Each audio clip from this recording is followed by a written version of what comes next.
Assalamualaikum warahmatullahi wabarakatuh. Shalom, Om Swastiastu, Nama Budaya, Salam Kebajikan, dan Salam Sejahtera buat kita semua. Yang terhormat Dr. Suwito SE, MSI, AK, CSRS, CSRA, selaku dosen pengampu mata kuliah metode penelitian. Dan yang saya hormati teman-teman semua yang sudah menonton video saya ini.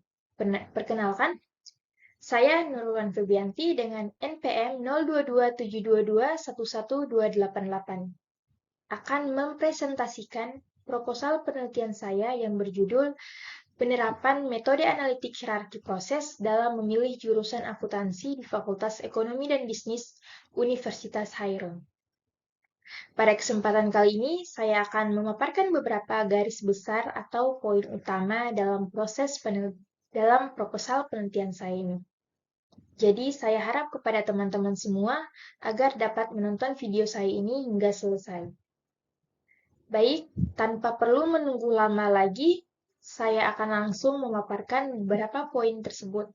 Diawali dengan poin pertama, yaitu latar belakang.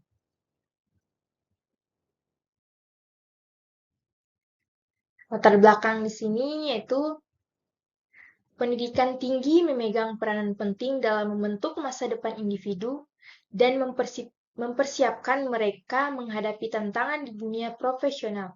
Salah satu keputusan krusial yang harus diambil oleh para calon mahasiswa adalah memilih jurusan atau program studi yang sesuai dengan minat, bakat, dan tujuan karir mereka. Dalam konteks ini, pilihan jurusan akuntansi di Fakultas Ekonomi dan Bisnis sebuah universitas menjadi subjek penelitian yang menarik, mengingat peran penting di akuntansi dalam dunia bisnis dan keuangan. Salah satu pendekatan yang dapat digunakan untuk memahami proses pengambilan keputusan mahasiswa adalah dengan menggunakan metode etnografi. Jadi, etnografi merupakan metode penelitian kualitatif yang berfokus pada analisis interaksi dan perilaku online dalam suatu komunitas atau kelompok tertentu. Dengan memanfaatkan platform-platform digital seperti forum diskusi, media sosial, dan blog. Etnografi memungkinkan peneliti untuk mendapatkan wawasan mendalam tentang pemikiran, persepsi, dan preferensi kelompok tertentu. Meskipun telah ada penelitian sebelumnya, namun penggunaan metode etnografi atau AHP secara bersamaan dalam konteks ini masih relatif jarang dilakukan. Dengan demikian, penelitian ini bertujuan untuk menggali perspektif mahasiswa tentang proses pengambilan keputusan dalam memilih jurusan akuntansi di Fakultas Ekonomi dan Bisnis Universitas Hairun.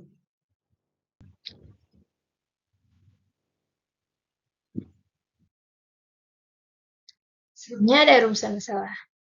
Saya mengambil dua masalah dalam proposal penelitian saya ini. Yang pertama itu, bagaimana dinamika pengambilan keputusan mahasiswa dalam memilih jurusan akuntansi di Fakultas Ekonomi dan Bisnis Universitas Hairun. Dan yang kedua itu, ada sejauh mana mahasiswa memanfaatkan metode analitik hierarki proses atau HAHP dalam proses pengambilan keputusan mereka terkait pengambilan jurusan akuntansi.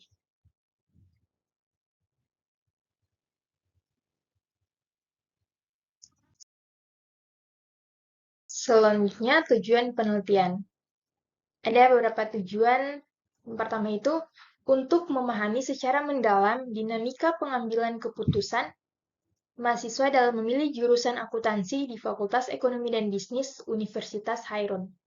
Dan yang kedua itu, untuk mengidentifikasi perbedaan dan kesamaan antar faktor-faktor yang dipertimbangkan oleh mahasiswa dalam memilih jurusan akuntansi di Fakultas Ekonomi dan Bisnis Universitas Hairun. Ketiga, untuk mengeksplorasi potensi metode analitik hierarki proses atau AHP dalam meningkatkan proses pengambilan keputusan mahasiswa terkait pemilihan jurusan akuntansi.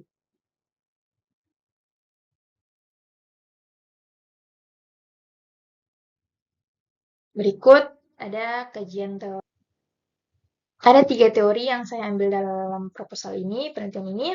Pertama itu ada hierarchical struktur, yang dimana AHP memanfaatkan struktur hierarkis untuk memecahkan masalah kompleks menjadi bagian-bagian yang lebih kecil dan lebih mudah dikelola. Dalam konteks ini, struktur hierarkis dapat mencakup kriteria penting dalam memilih jurusan, seperti reputasi program, kualitas pengajaran, peluang karir, dan lain-lain. Dan yang kedua itu ada utility theory atau teori utilitas, membantu dalam menilai preferensi individu terhadap pilihan yang ada dalam AHP. Dalam AHP, preferensi individu diwakili oleh nilai-nilai bobot yang diberikan pada kriteria dan alternatif. Sehingga bobot yang diberikan dapat mencerminkan tingkat kepentingan relatif. Dan yang ketiga itu ada teori konsistensi teori. AHP membutuhkan konsistensi dalam penilaian responden pada perbandingan berpasangan. Teori konsistensi membantu dalam mengevaluasi sejauh mana responden konsisten dalam memberikan perbandingan. Jika penilaian tidak konsisten, maka AHP dapat menghasilkan hasil yang tidak dapat diandalkan. Berikut peran etnografi dalam penelitian. Jadi saya mengambil metode etnografi pada proposal penelitian saya kali ini. Etnografi merupakan suatu pendekatan penelitian kualitatif yang memungkinkan peneliti untuk mengumpulkan data dari interaksi dan perilaku online dalam suatu komunitas atau kelompok tertentu. Dalam konteks penelitian akademik, etnografi memiliki peran yang sangat signifikan dalam mengungkapkan pola-pola perilaku dan persepsi di dalam komunitas-komunitas online yang relevan dengan topik penelitian. Dengan memanfaatkan platform-platform digital seperti forum diskusi, media sosial, blog, atau grup online. Etnografi memungkinkan peneliti untuk mendapatkan akses langsung ke wawasan yang mendalam tentang pengalaman dan pandangan anggota komunitas. Secara keseluruhan, etnografi memiliki peran yang sangat penting dalam penelitian akademik karena memungkinkan peneliti untuk menjelajahi realitas digital yang semakin relevan dalam kehidupan sehari-hari. Dengan menggunakan pendekatan ini, peneliti dapat menghasilkan wawasan yang lebih kaya dan kontekstual tentang pengambilan keputusan mahasiswa dalam konteks pemilihan jurusan akademik. Oleh karena itu, etnografi merupakan alat yang berharga dalam memahami dinamika sosial, budaya, dan teknologis yang mempengaruhi keputusan pendidikan tinggi.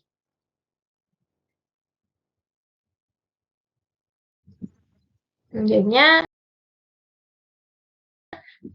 metode penelitian. Yang pertama itu ada desain penelitian. Desain penelitian yang dimana ini akan menggunakan pendekatan kualitatif dengan metode etnografi dan integrasi metode analitik hierarki proses atau AHP. Etnografi akan digunakan untuk mengumpulkan data dari interaksi online antara mahasiswa atau calon mahasiswa yang sedang mempertimbangkan pemilihan jurusan akuntansi di Fakultas Ekonomi dan Bisnis Universitas Hairul. Kemudian melalui etnografi juga peneliti dapat wawasan yang mendalam tentang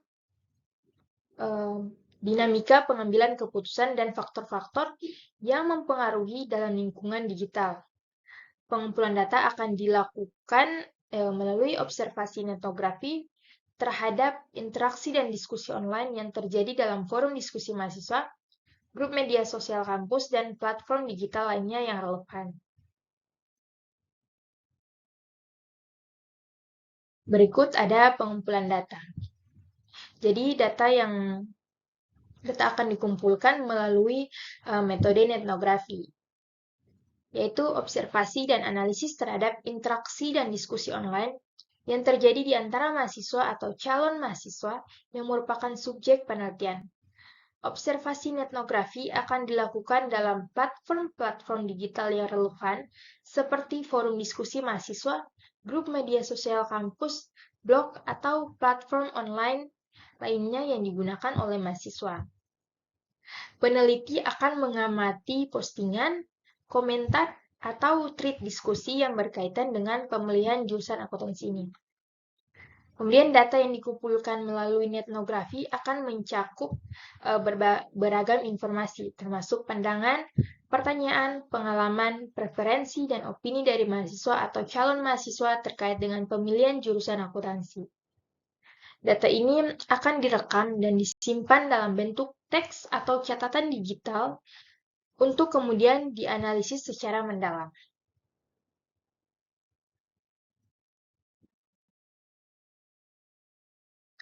Kemudian ada analisis data. Yang pertama itu, analisis data etnografi dilakukan dengan menggunakan pendekatan analisis kualitatif seperti analisis konten untuk mengidentifikasi tema-tema utama, pola-pola, dan tren-tren dalam diskusi online ini. Data hasil penelitian kriteria menggunakan AAP akan dianalisis secara kuantitatif untuk menghasilkan peringkat relatif dari setiap pilihan program studi. Dan yang terakhir itu ada integrasi data kualitatif dan kuantitatif dilakukan untuk memberikan pemahaman yang lebih holistik tentang dinamika pengambilan keputusan dalam memilih jurusan akuntansi.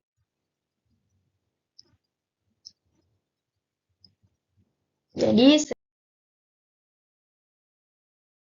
sekian presentasi terkait isi dari proposal penelitian saya. Saya ucapkan terima kasih banyak kepada semua teman-teman saya karena sudah mau menonton video saya ini hingga selesai. Mohon maaf apabila ada kesalahan dalam presentasi saya atau kata-kata yang teman-teman kurang paham. Saya mohon maaf. Saya tutup presentasi saya hari ini. Wassalamualaikum warahmatullahi wabarakatuh.